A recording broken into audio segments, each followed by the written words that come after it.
Good morning student, welcome back to the Little Angels Academy online classes. Chapter 4 Maps Part B. In last video we have discussed about component of maps. Two components we have discussed and last third component is symbol. अब इस symbol के बारे में हम देखते हैं कि क्या है symbols, what are the use of symbol and why are the need of symbol in maps. It is the third important component of a map. ये थर्ड ऐसा कंपोनेंट है जिसकी नीड होती है मैप के लिए. It is not possible to draw on a map the actual shape and size of different features like buildings, road, bridge, trees, railway line और well. जब हम देखते हैं कि मैप जब हम ड्रॉ करते हैं तो हम किन्हीं चीज़ों का एक्चुअल शेप और साइज को शो नहीं कर सकते, ड्रॉ नहीं कर सकते पेपर पर, उस मैप पर. जैसे डिफरेंट पिक्चर में बिल्डिंग्स, हम बिल्डिंग्स को मैप पर शो नहीं कर सकते, उनका एक्चुअल साइज और shape.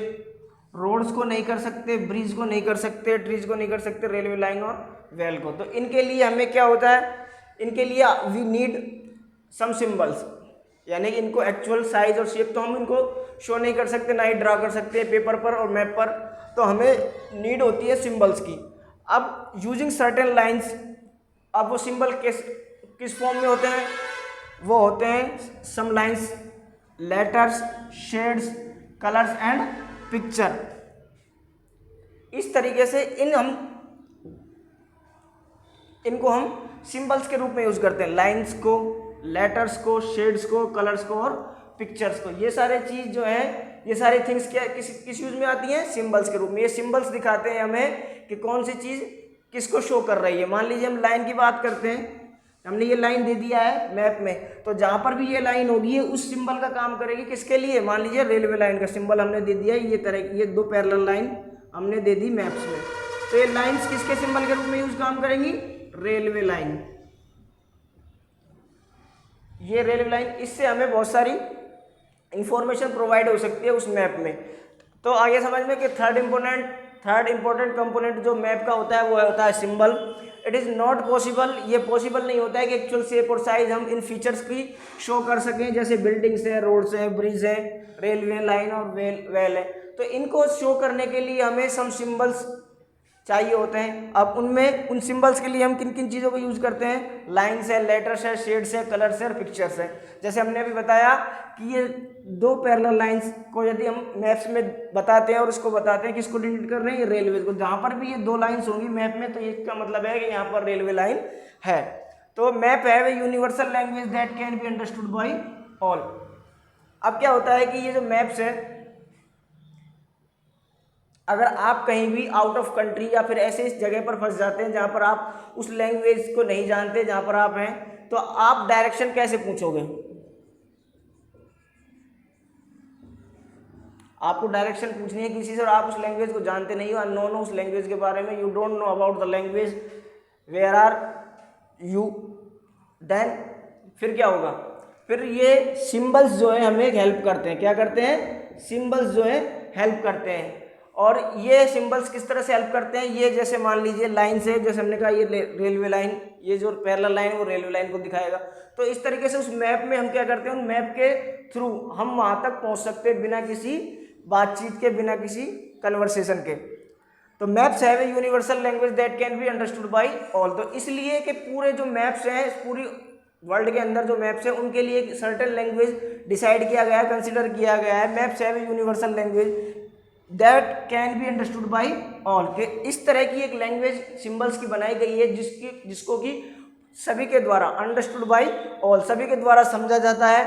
There is an international agreement regarding the use of these symbol. अब एक एग्रीमेंट कंसिडर किया गया है इस सिंबल्स के लिए ताकि सारे सिंबल सेम हो और पूरे वर्ल्ड लेवल पर उनको सेम रखा जाए, ताकि एक दूसरे को लोग पूछकर या देखकर बता सकें. The use of these symbols, these are called conventional symbol. अब इन्हीं सिंबल्स को हम क्या कहते हैं, कन्वेंशनल सिंबल्स कहते हैं. कौन से सिंबल्स को, जिनको कि इंटरनेशनल लेवल पर यूज़ किया जाता है, उसको रिगार्ड किया जाता है उसके संबंध में कि आप इन सिंबल से इन चीज़ों को क्या कर सकते हैं, रेफर कर सकते हैं या डिनोट कर सकते हैं। तो ऐसे सिंबल्स को हम क्या कहते हैं, कन्वेंशनल सिंबल। तो आगे समझ में, सिंबल्स जो हैं वो हमें इसलिए यूज करने पड़ते हैं ताकि हम इन जो फीचर्स हैं जिनको हम शो नहीं कर सकते, मैप्स पर ड्रॉ नहीं कर सकते, उनको बताने के लिए, उनको रेफर करने के लिए इनका यूज़ किया जाता है, जिनमें लेटर्स है, शेड्स है, कलर है, पिक्चर है, ये उन सिंबल्स का रूप में, सिंबल्स के रूप में यूज करते हैं। और ये किसी ना किसी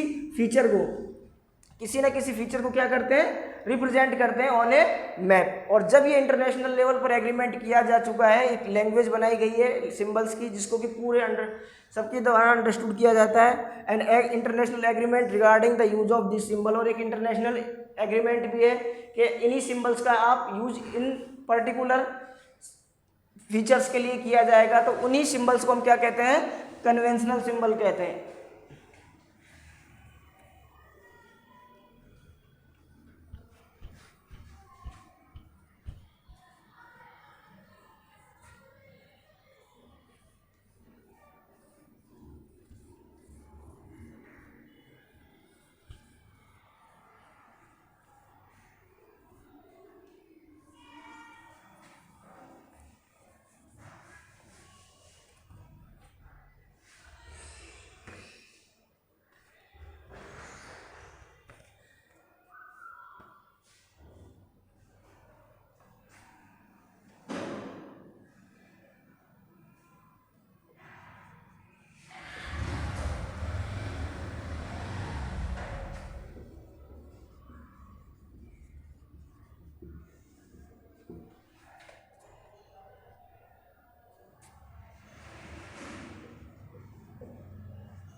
अब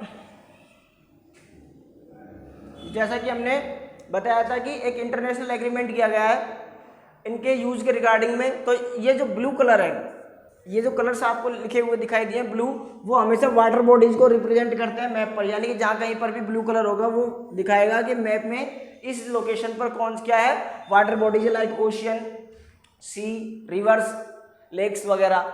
ब्राउन जहाँ पर कलर होगा वो 4 माउंटेन्स के लिए होगा। यानी कि जहाँ पर भी ब्राउन कलर आपको मैप में दिखाई देगा वो किसके लिए बताया जाएगा, माउंटेन्स के लिए।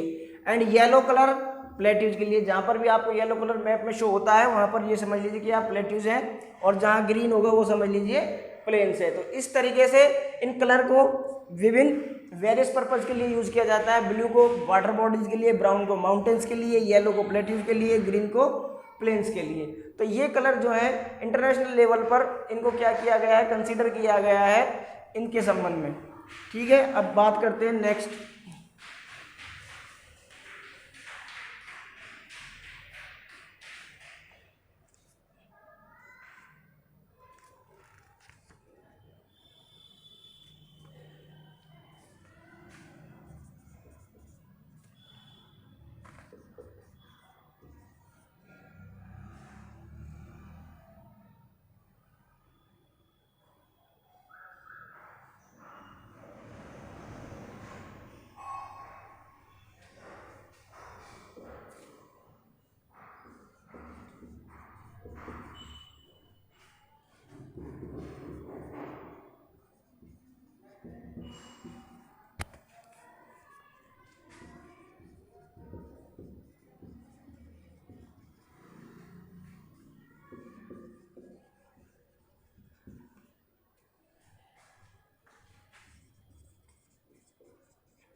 अब देखिए स्केच क्या होता है। ए sketch is drawing mainly based on memory, यानी कि जो स्केच होता है वो मेमोरी के ऊपर बेस्ड होता है। And spot observation and not to scale, और उस स्पॉट की ऑब्जर्वेशन की जाती है, नॉट टू स्केल, उसको इसका कोई स्केल नहीं होता। Sometimes a rough drawing is required for an area to tell where a particular place, कि कभी कभी हमें क्या होता है कि हमें ए रफ ड्राइंग की नीड होती है, रिक्वायर्ड होती है फॉर एन एरिया, एक एरिया को बताने के where a particular place is located, के वो विशेष स्थान जिसके बारे में हम बता रहे हैं वो कहाँ पर लोकेटेड है, with respect to other place, और अन्य प्लेस के संबंध में। जैसे सपोज कीजिए आपका फ्रेंड जो है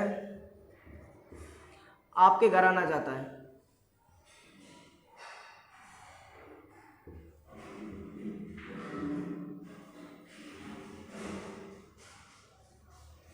वो आपके घर आना चाहता है, तब क्या होगा कि आप वो उस प्लेस को, आपके घर को नहीं जानता है कि where is located your house.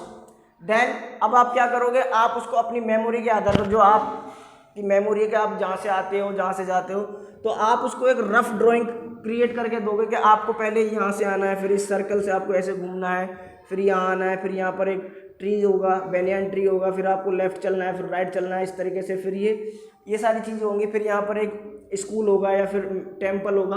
ये सारी चीज़ें आप उसको रफ ड्राइंग करके, स्केच करके आप उसको बताते हैं कि आपको इस तरह से आना है।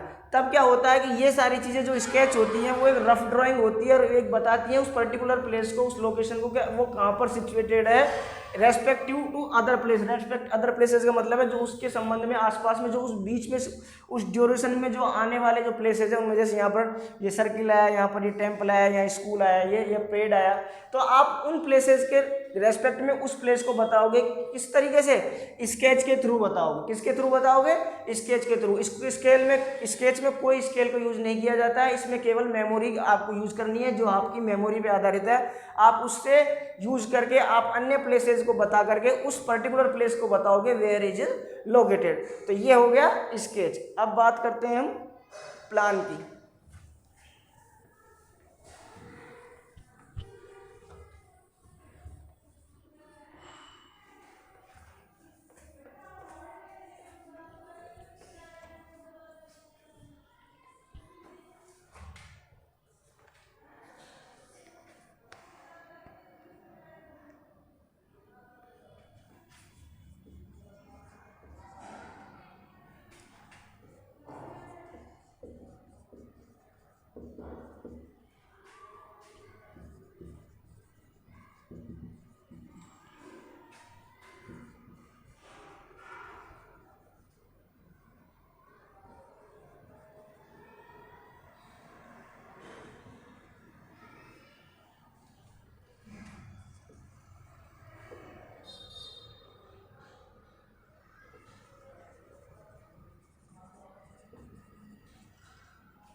What is plan? प्लान क्या होता है? A plan is drawing of a small area, यानी कि प्लान जो होता है वो एक स्मॉल एरिया की ड्राइंग होती है। क्या होती है? स्मॉल एरिया की ड्राइंग होती है ऑन ए लार्ज स्केल। उसका स्केल जो होता है लार्ज होता है। जैसे मान लीजिए हम बात करते हैं 10 फीट इक्वल 10 सेंटीमीटर, तो ये क्या हो गया? इस छोटे से एरिया को इसमें बता रहा है। तो इस लार्ज एरिया, छोटे से स्केल, स्मॉल एरिया को लार्ज स्केल में बता रहा है। A large scale map gives a lot of information, और जो लार्ज स्केल मैप्स होते हैं वो बहुत सारी इन्फॉर्मेशन देते हैं। लेकिन अब क्या होता है कि अगर हम जानना चाहते हैं किसी रूम की लेंथ एंड ब्रीथ के बारे में, विड्थ के बारे में, ये लेंथ और ये विड्थ, अगर हम इसके बारे में जानना चाहते हैं तो हमें किसकी आवश्यकता होगी? तो हम जो ड्राइंग करेंगे वो क्या होगा? प्लान होगा। क्या होगा? प्लान होगा। यानी कि अगर हम किसी पर्टिकुलर स्मॉल एरिया जैसे रूम के बारे में बात करें, इसकी लेंथ और विड्थ जाननी है, तो हम इसके जो रूम के बारे में जो हमें इंफॉर्मेशन मिलेगी वो किसके थ्रू मिलेगी, प्लान के थ्रू मिलेगी। तो प्लान क्या होते हैं, plan is a drawing of a small area, यानी प्लान स्मॉल एरिया के लिए ड्रॉ किए गए ड्राइंग है और जिससे हमें बहुत सारी इंफॉर्मेशन मिलती है। अब प्लान जो है छोटे एरिया के लिए यूज़ किया जाता है, like your room, your buildings, your home, इस तरीके से प्लान को यूज़ किया जाता है। तो ये चैप्टर थ्योरिकल बेस पे कंप्लीट होता है। Thank you for class.